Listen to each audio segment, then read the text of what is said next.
Hello everyone, this video is about download and installation of Turbo C 3.2.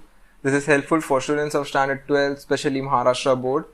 This is a very short and quick installation guide. Also, we are going to inform you about other softwares required for your practicals at the end of this video. Do watch the video till the end so you don't miss out on anything. Let's quickly jump onto the procedure.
The download link for this software is given in the description box. Also, for Android users, you have an app for Turbo C in your Google Play Store.